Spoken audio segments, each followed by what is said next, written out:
Not everybody's happy with it, I'm told. If you don't have enough, we're not happy. If you have too much, we're not happy. But let me tell you about that light. It was free. Edison came in here. They changed out every single light bulb that we had, and they put in free light bulbs, which is going to make the electric light bill so much smaller.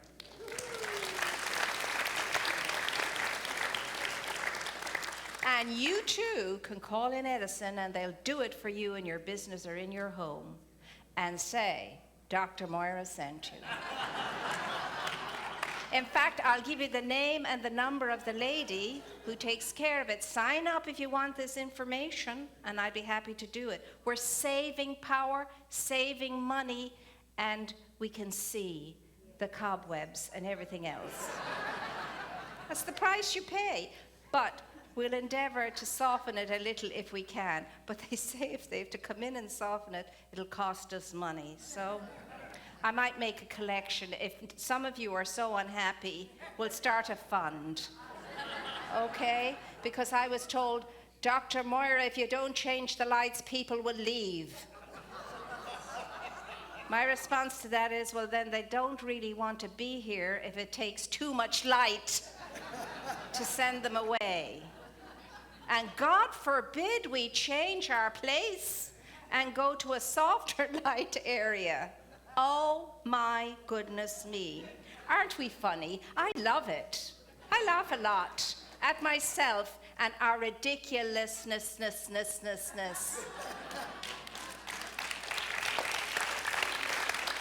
You know, just saying, because I don't want to get it second hand and third hand and fourth hand that this one is unhappy and that one isn't happy and the next one isn't happy. If you can't be happy here, then what is there hope for the world? Just saying. Now, we have to look at something that could be very much filled with light and joy and peace and transformation if we can get ourselves into it. Subject we look at today is an old one, and it's deep, and it pertains to every single person in this room, myself included.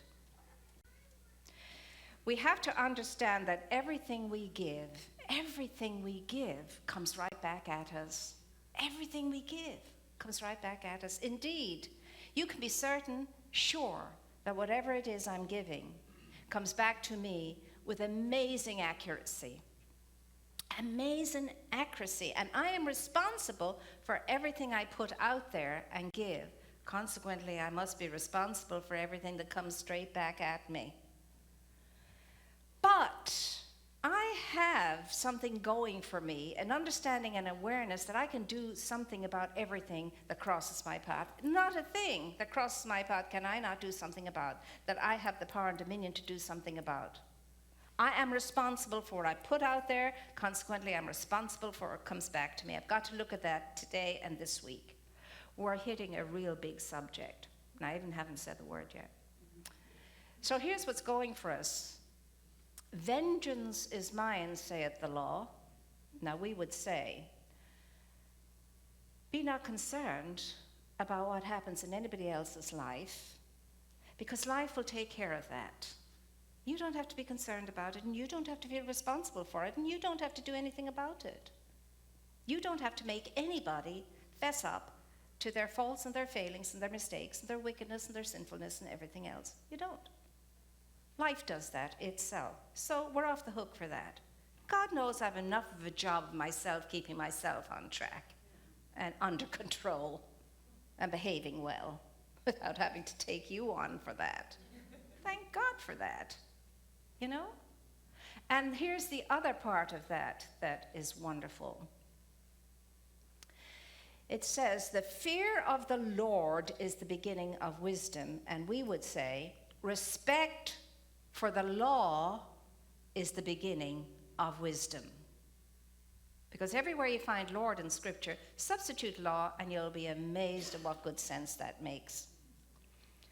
So, with regard to that, we are told in our particular spiritual philosophy, Obedience to the law is very important if you want to have a good life. What does that mean?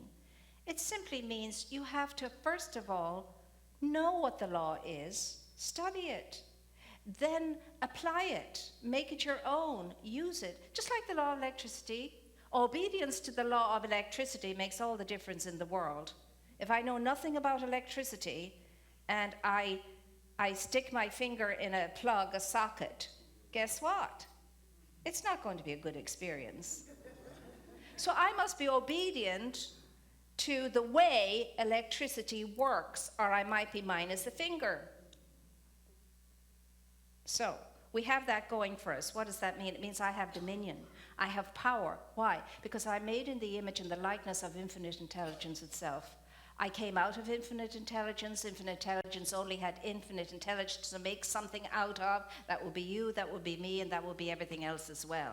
So I have that capacity and that essence, that power, that force available to me to call upon at any time I'm faced with a difficulty and something that is too difficult for me to handle on my own, my egoic self, that is. And then I can let go of the terrible constriction of the egoic self, move into the great self of myself, the divine aspect of my being, and then breathe and allow everything that needs to happen, coming from absolute faith in the creative process of life and how it works. Which now takes me to forgiveness. There's not one person in this room that has completed their work on forgiveness yet. Not one person. Because some go so deep, some things go so deep, I've forgotten it. It's become unconscious. But it is a residue of energy that niggles me and will not allow me to come to peace, to know peace ever. Forgiveness, understand this, is not about anybody else or anything else. Forgiveness is all about me. It's not about the other person or other people or other things that I need to forgive. Like everybody tells me, you need to forgive that, you need to forgive that, you need... How many times were you told you need to forgive that? And like, as if you're going to do it because you're told you need to forgive it, because you know I'll do it when I'm darn good and ready. So, forgiveness is something that I can gift to myself so that I can be a more whole and complete person, lighter of being and transformed into an experience of knowing what it is like to be free. Know the truth and the truth will set you free. I'm not free as long as I am carrying around bitterment and resentment and irritation and annoyance and even hatred when I think of certain persons, places, and things. I am so not free. I am so imprisoned. I'm buried in the bowels of the earth in prison in solitary confinement. That's how imprisoned I am, if I cannot do that for myself. For myself. And the thing is, when I do a good thing for myself, I am doing it for the whole of the world. The whole world lightens up and is freer every time I lighten up and free myself. Because that's how I am interconnected with everything and everyone. I am omnipresent, as you are, because you're in the image and likeness of your Creator who is omnipresent. That's how vast you are and how big you are. That's how wide your wake is that you leave behind you. It touches everything. It touches everything.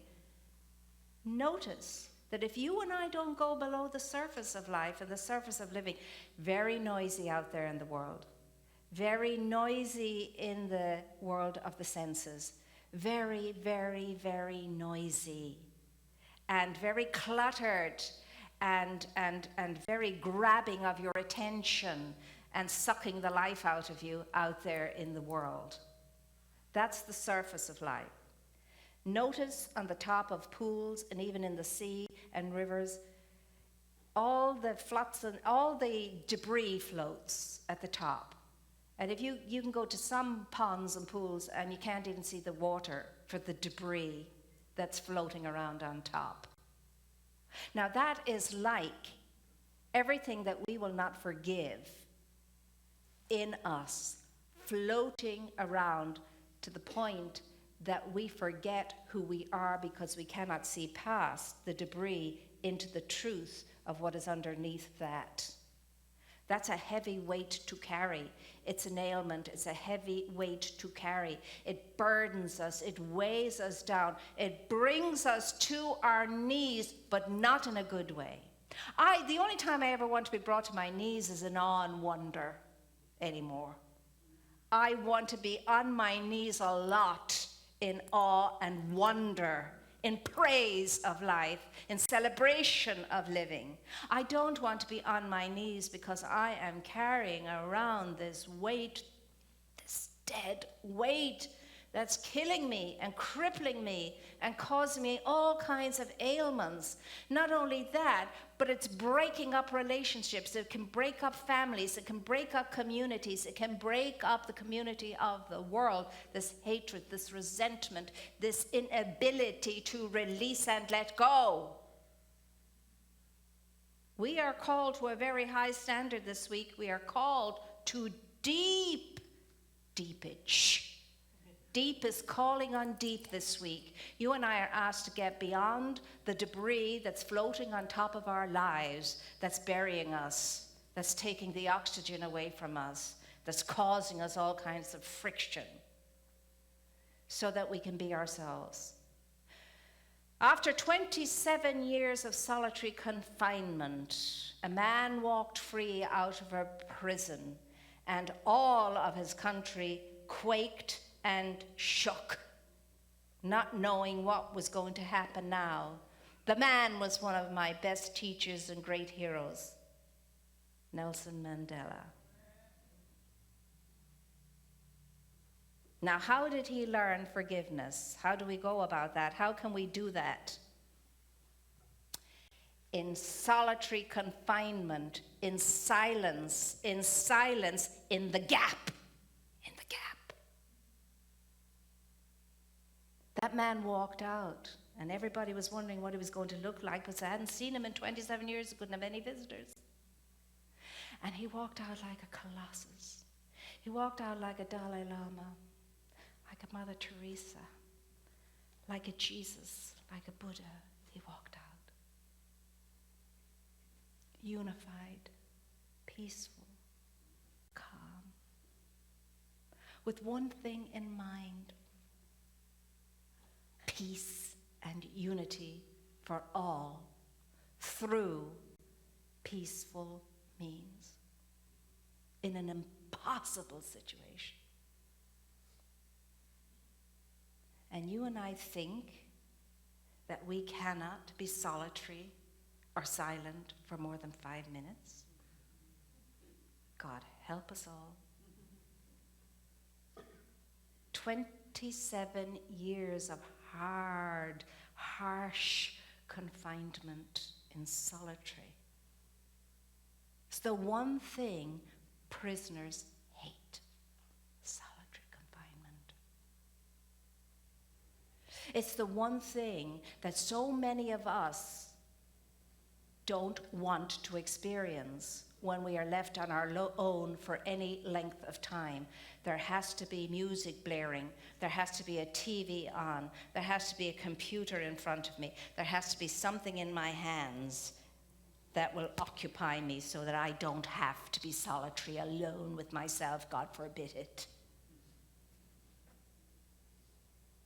I'm asking us all to take 5 minutes out this week. 5 minutes every single day this week. 5 minutes to be quiet and still and be okay in our own company, no matter what shows up, no matter what's irritating us, and especially if something like that shows up. And to know I have power and dominion over my life, and I can choose to be anything I want to be and do anything I want to do and release anything I want to release and forgive anything I want to forgive, beginning with myself. Now here's another one of my heroes,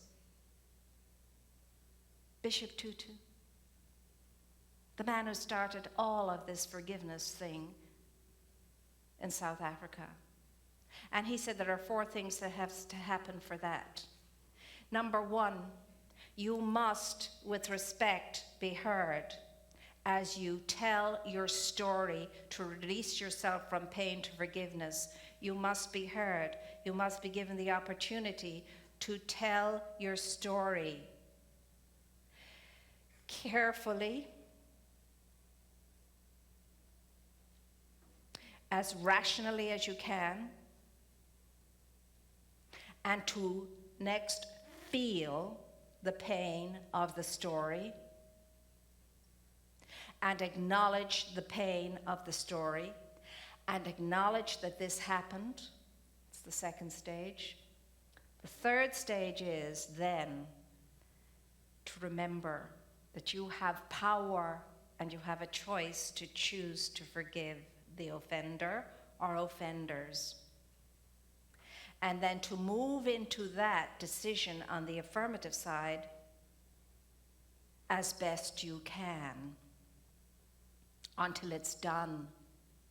And then make the decision to completely separate from that which caused the pain or to reconciliate.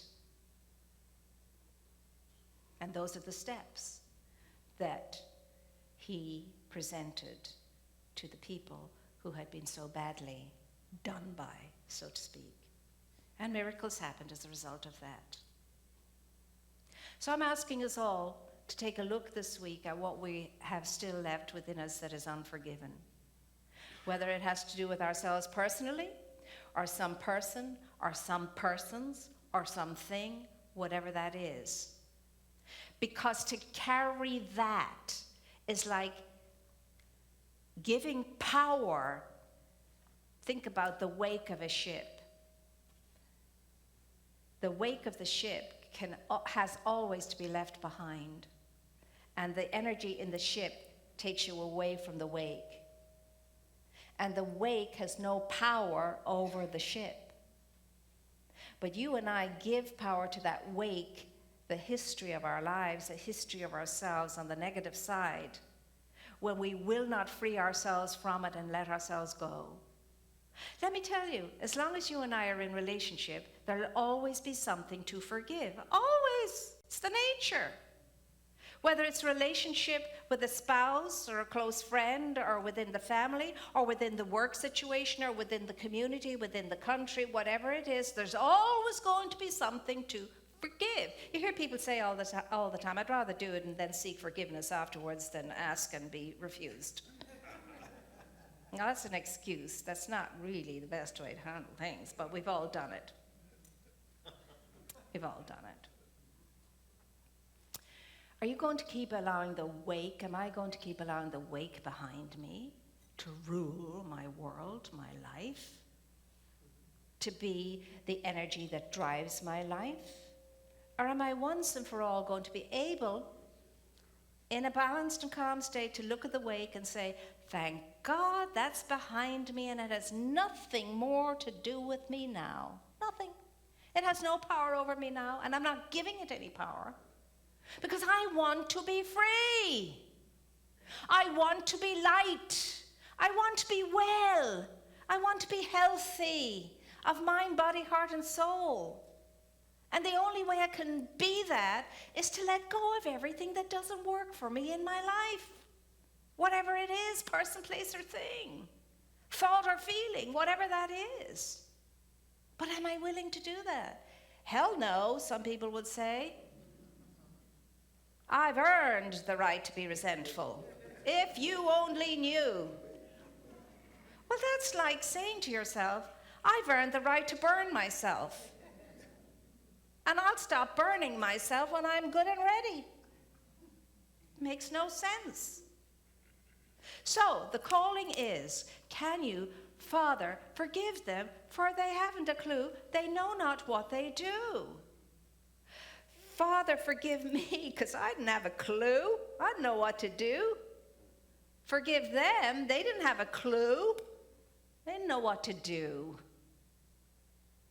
7 billion plus people you and I are interrelating with, and we have the care of 7 billion and growing.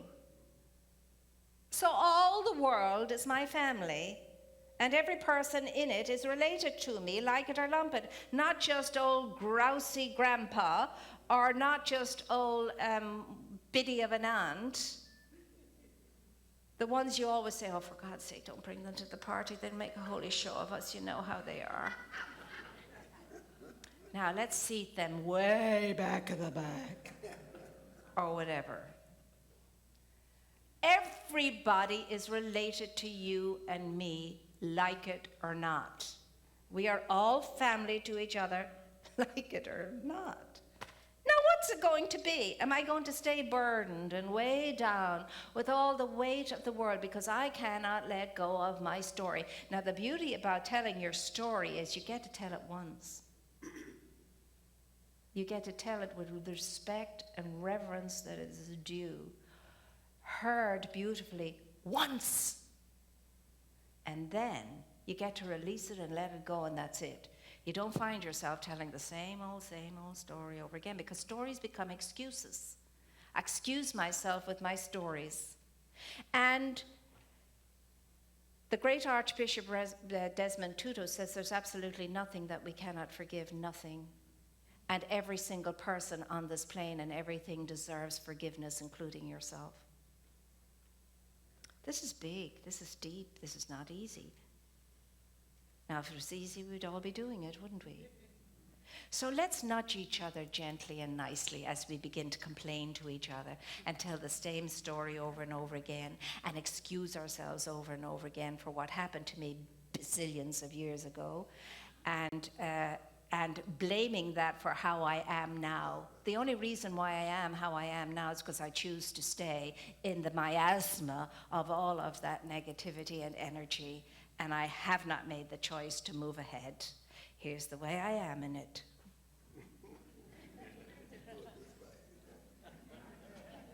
Let me tell you now, if only you knew. You see, this is what happened to me. I have to say sometimes, please, I know you have a very interesting story, but really, I haven't got the time, you haven't got the time, and this is not the place for the reiterance of that story that you have told bazillions of times, and that's what's keeping you where you are in it. Now let's see how we can change all of that. What is it you would like to have happen in your life? What are you looking forward to? What would you like to, and they're still going around in the story while I'm saying this, you know. They're not listening to a word I'm saying. How can I help you? What did you come here today looking for? Did you want to resolve something? Is that why you're here? Not a word is going in at this stage. Then silence.